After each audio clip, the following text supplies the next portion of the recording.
Welcome student to psycho ज्ञान YouTube channel. आज हम यूनिट 3 का पार्ट विस्मरण यानी फॉरगेटिंग के बारे में पढ़ेंगे। यह एक ऐसी मानसिक प्रक्रिया है जिसमें व्यक्ति पूर्व में सीखे गए ज्ञान का प्रत्याहन व पहचान करने में असमर्थ होता है। विस्मरण यानी कि भूलना एक मानसिक प्रक्रिया है, एक मेंटल प्रक्रिया है जिसमें व्यक्ति पूर्व में पहले सीखे गए ज्ञान को हम याद नहीं कर पाते या फिर उसे पहचानने में असमर्थ रहते हैं। जैसे कोई भी चैप्टर आपने पढ़ा और थोड़े दिनों के बाद जब आप उसको लिखने बैठे तो आपको वो याद नहीं आता। इसका मतलब क्या, वो आप भूल चुके हैं। समय बीतने के साथ साथ व्यक्ति का स्मरण की वस्तु से धीरे धीरे संपर्क कम हो जाता है। फलस्वरूप विस्मृति की प्रक्रिया सक्रिय होती है जिससे स्मृति चिन्ह कमज़ोर होने लगते हैं। अंततः सीखने की क्रिया में कमी हो जाती है और व्यक्ति वस्तु को भूल जाता है। जैसे जैसे समय बीतता है वैसे वैसे मैंने बताया था कि हम जब कोई चीज़ पढ़ते हैं, कोई चीज़ याद करते हैं तो हमारे दिमाग में उसके स्मृति चिन्ह बनते रहते हैं। जैसे जैसे समय बीतता है स्मृति चिन्ह क्या होते हैं, धीरे धीरे कमज़ोर हो जाते हैं और व्यक्ति जो है वो वस्तु को भूल जाता है। यानी विस्मरण एक तरह से चीज़ों को भूल जाना है। अब ये कुछ परिभाषाएं हैं। पहली परिभाषा मन के अनुसार जो कुछ सीखा गया है उसे धारण ना कर सकना ही स्मरण है।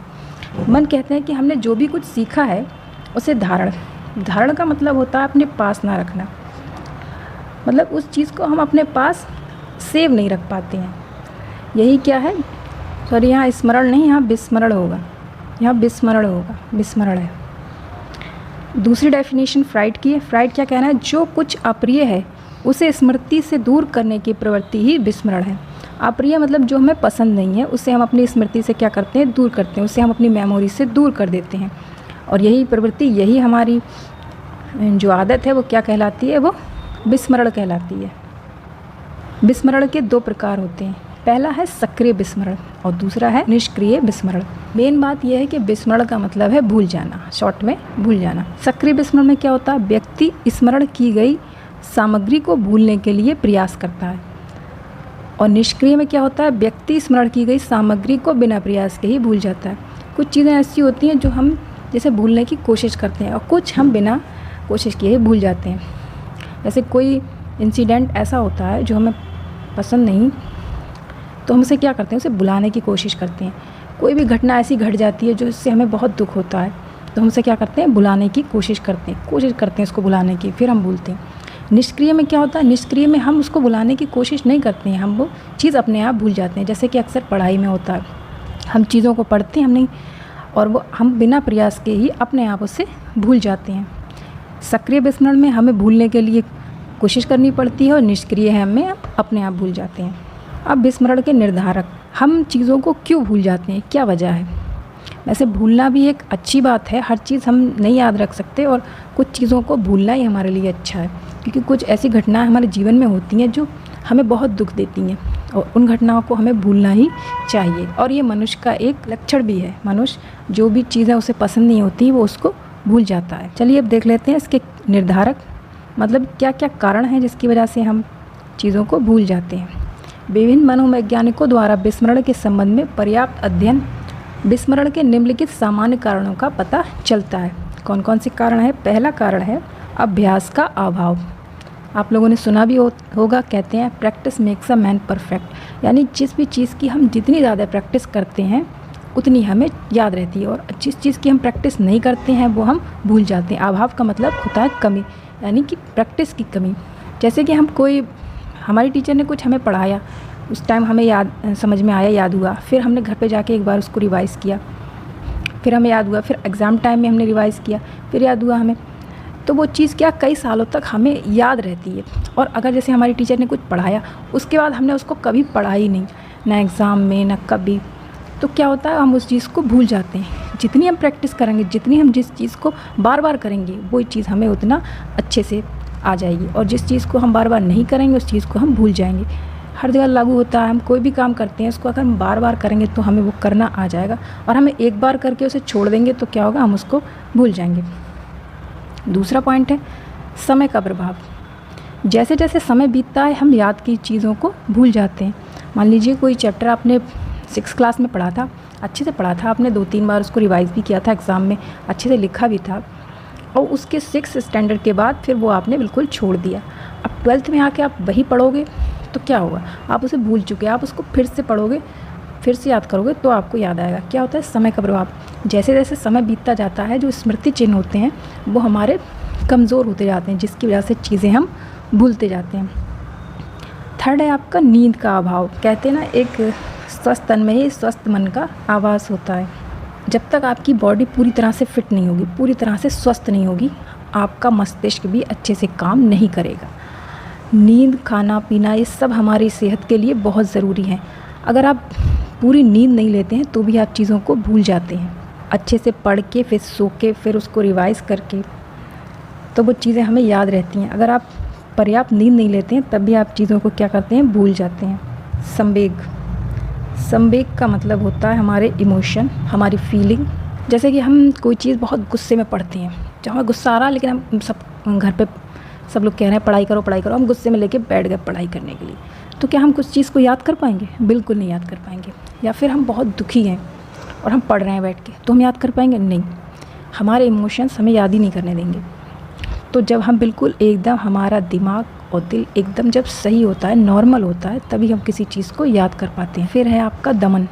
दमन का मतलब होता है किसी का विरोध करना। मान लीजिए कोई चैप्टर ऐसा है जो आपको पसंद नहीं है, अच्छा नहीं लग रहा, लेकिन आप पढ़ रहे हैं उसको, तो क्या वो आपको याद होगा? नहीं याद होगा। नेक्स्ट है आपका सीखने की मात्रा तथा विषय का आकार। मान लीजिए आपने एक दिन में 10 चैप्टर पढ़ डाले, तो क्या वो आपको याद हो जाएंगे? नहीं। सीखने की भी एक मात्रा होती है, एक लिमिटेशन होती है, हर चीज़ की एक सीमा होती है और सीखने की भी एक सीमा होती है। एक दिन में अगर आपकी कैपेसिटी 1 घंटा पढ़ने की है, आप 4 घंटे पढ़ोगे तो आपको चीज़ें याद नहीं होंगी। इससे अच्छा आप 1 ही घंटा पढ़ो। और विषय का आकार यानी कि कितना विषय पढ़ रहे हो। मान लीजिए एक दिन में आप 4 चैप्टर नहीं पढ़ सकते, एक दिन में आप 1 ही चैप्टर पढ़ सकते हो, तो ये भी भूलने का कारण है। आप ज़्यादा पढ़ोगे तो आपको कुछ याद नहीं होगा, कम पढ़ोगे तो आपको सब याद होगा। फिर है सीखने की गति। वही इससे रिलेट करती हुई चीज़ है, सीखने की गति कैसी, स्पीड कैसी। मान लीजिए आप जल्दबाजी में पढ़ रहे हो और ध्यान से नहीं पढ़ रहे हो, गति स्पीड बहुत तेज़ है आपकी पढ़ने की, आप जल्दी जल्दी पढ़ रहे हो सब, तो आपको कोई भी चीज़ याद नहीं होगी। बजाय इसके आप आराम आराम से धीरे धीरे पढ़ो तो आपको चीज़ें ज़्यादा याद रहेंगी। नेक्स्ट है दोषपूर्ण पद्धति। दोषपूर्ण पद्धति यानी सीखने की पद्धति कैसी है, किस तरह से पढ़ रहे हो। ये नहीं है कि मोबाइल पास रखा है, बुक भी पास रखी है, बुक देख रहे हैं, बुक तो नाम मात्र को देख रहे हैं और मोबाइल देखे जा रहे हैं, तो क्या ये दोषपूर्ण पद्धति ऐसे नहीं सीख सकते हो। जब तक आप फुल कॉन्सेंट्रेशन के साथ नहीं बैठोगे पढ़ने, तब तक आप कुछ नहीं सीख सकते।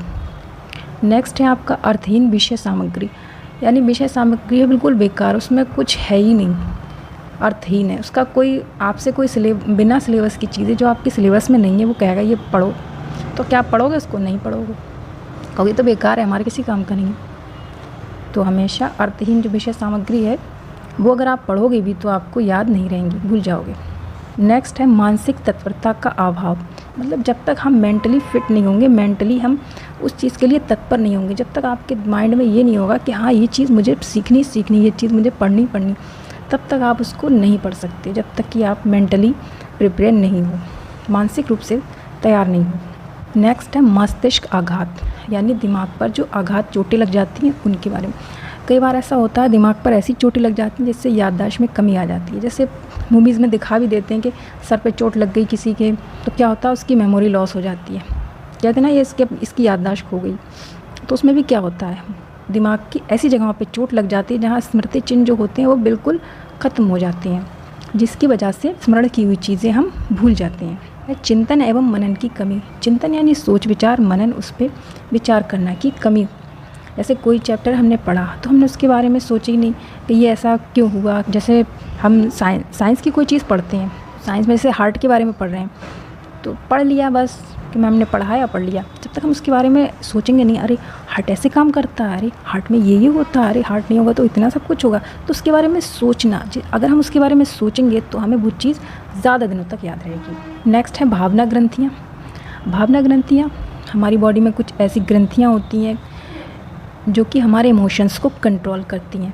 वो ग्रंथियाँ कभी कभी ठीक से काम नहीं कर पाती, जिससे हमारा कंट्रोल अपने माइंड पर नहीं हो पाता। इसकी वजह से भी हम चीज़ों को भूल जाते हैं। वृद्धावस्था यानी बुढ़ापे की अवस्था। जब जैसे जैसे हमारी एज बढ़ती जाती है, आपने देखा होगा आपके घर में जो बुज़ुर्ग लोग हैं वो चीज़ें यहाँ वहाँ रख के भूल जाते हैं। तो एज बढ़ने के साथ साथ स्मृति चिन्ह भी हल्के हल्के होने लगते हैं, जिसकी वजह से हम चीज़ें याद नहीं रख पाते।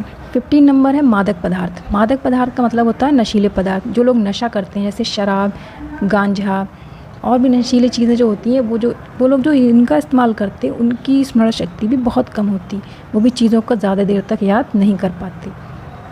16 नंबर है गंभीर रोग। जिन लोगों को बहुत गंभीर बीमारियाँ होती हैं, मेंटल बीमारियाँ होती हैं कुछ ऐसी, जिसकी वजह से उनकी याददाश्त कमज़ोर हो जाती है।